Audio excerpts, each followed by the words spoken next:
Hi, I'm Pav. Thanks for tuning in. Today I'm going to be talking about probably my number one factor for improving your recovery. And not only is it going to improve your recovery, which is going to unlock a load of all-important cycling gains, you're actually going to see a great deal of improvement in your general day-to-day life. Of course, as you already know, we're going to talk about sleep today.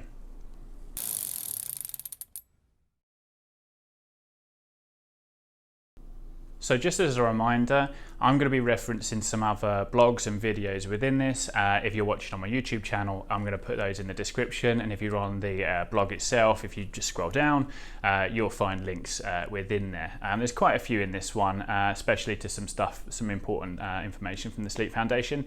So definitely check that out because it's going to really help reinforce the message that I'm giving.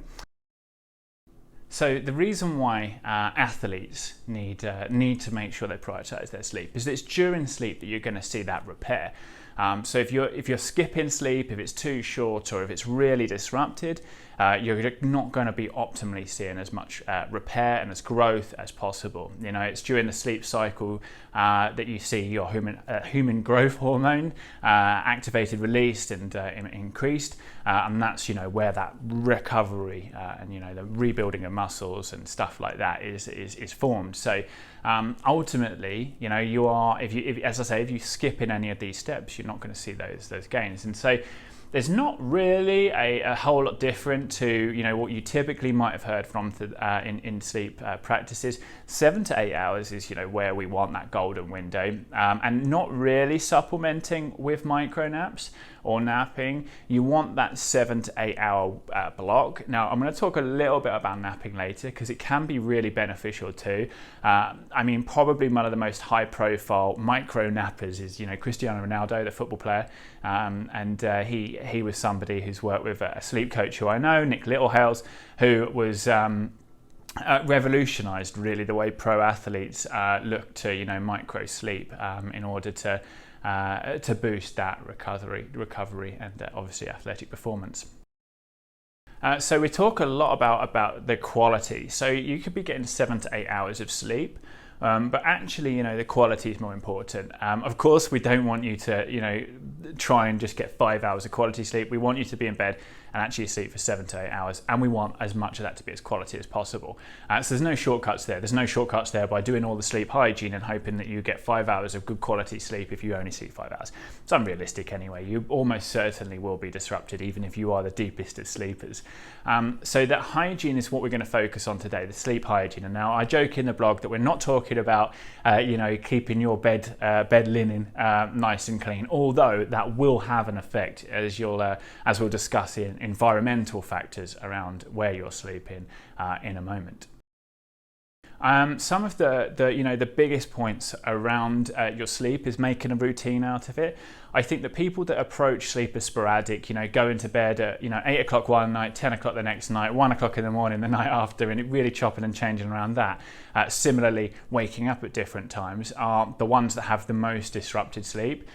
So what I like to say is that on the majority, because it's not going to be always, because again that's chasing that perfection, fool's gold there. But so you want to try and go to bed on the majority at the same time every night. So if you know that you're going to have to get up at 4, 5, 6 o'clock in the morning, you can work backwards to know when you need to be asleep by, and then ideally you want to be in bed probably an hour, minimum of 30 minutes before you want to fall asleep to allow that to happen. So that's probably my number one. If you can get into that routine as well, you're going to avoid needing alarm clocks as well. Personally, I don't use an alarm clock unless I have to get up for a really early call. And even when I do, usually I wake up before my alarm clock anyway. But I like to sleep with the light. Again, it depends where you are in the world.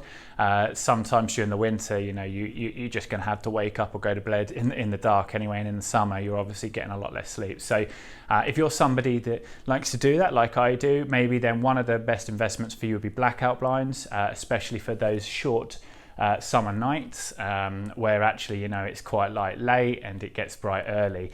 and if you're waking up to the sun of that, you're not going to be getting anywhere near 8 hours. So blackout blinds are really good investment. If you can sleep with something on your face, a face mask just to cover your eyes. Something that changed my sleep totally was earplugs. I'm a very light sleeper, so if I am, I do live near a busy-ish road. It's not like it's not an interstate or a freeway, but because I'm on a hill, all of the noise of that bounds off of our building, and I can hear it. So earplugs for me are an absolute game changer. So if you're a light sleeper and you constantly find yourself waking up frequently throughout the night, then that could be just because you're hearing something. And fundamentally as human beings, we are designed to be alert like that. So it's no wonder that we do that. One of the other big things for me is obviously not drinking alcohol, not drinking caffeine too late in the day, not eating too late, and not drinking so much water that you need to get up during the night to pee. Now, of course, there's all of these caveats around this. Alcohol is something that a lot of people enjoy. We all know it's not really got any purpose, any good positive purpose in our lives. But we're only human, and we should be allowed to enjoy a glass of wine or a beer every now and again. But you will notice that actually that destroys your sleep. So I think that basically what we want to do is reduce that as best as possible. Especially if you've got one eye on your athletic performance, and really knock that back as if you're getting closer and closer to your events, which I know can be challenging, especially if your events in the summer and you get into barbecue season, where it's great to have a beer. Food is really another one that's challenging, because if you're working 9 to 5, you get back at 6. And then you train, maybe you're not finished training 7 or 8 o'clock. It's not necessarily ideal to eat that late, but you have to replenish that. So, that'll be something that you need to personalize, something that a coach or a nutritionist can help you with as well, is, making sure that you adequately, refuel, rehydrate without doing so much that actually it disrupts your sleep, which will be, counterproductive to, recovery process. So I touched on it a little bit with the bed hygiene joke about your sheets, and I want to talk about environment.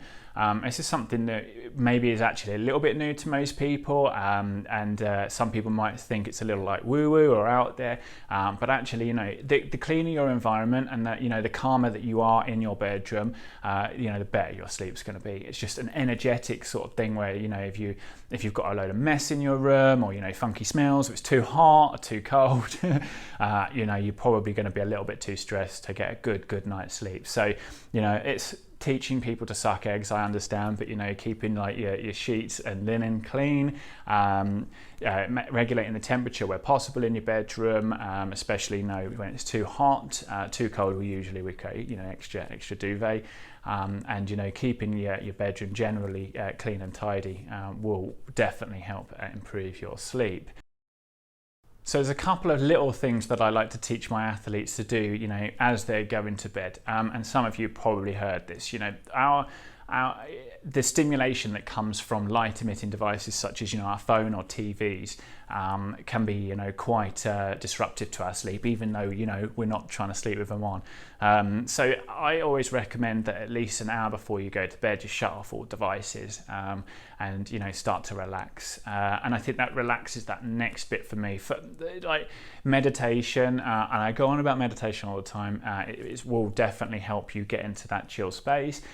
Some people like baths, and other people like to read. I really like to read as well. I find that if I just read 10 to 20 pages, my eyes are so tired that I just fall out of sleep, and dead to the world. And I think that that's exactly how I've managed to really revolutionize my sleep. So actually, there's only one last little tip that I love to share with any of my athletes that go away and either get hotels, or we're talking about doing a tour where they're in an RV or something like that, is if you can bring your mattress, fantastic.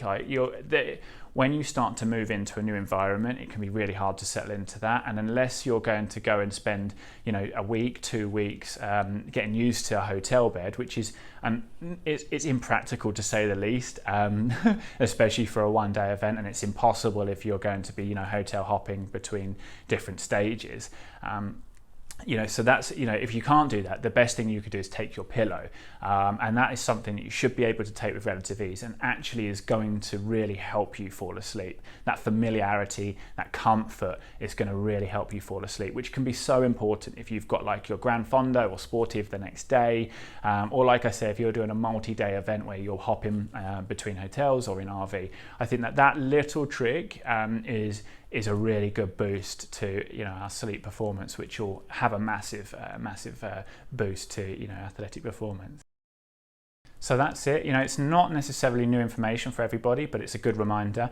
I'd love to hear from you all if there's anything else that you've done that has worked really well to help improve your sleep. So if you are on YouTube, leave me a comment, and if you're on my blog, just send me an email. Fill out the form on the website. Similarly, if you're on the blog and you want to be kept up to date on new blog drops, just give me your information. There's a little form that you can fill out, and again, if you're on YouTube, just subscribe to my channel so that you kept up to date with everything that's going on. Thanks again for watching. Really appreciate you giving me some of your time, and have an awesome day.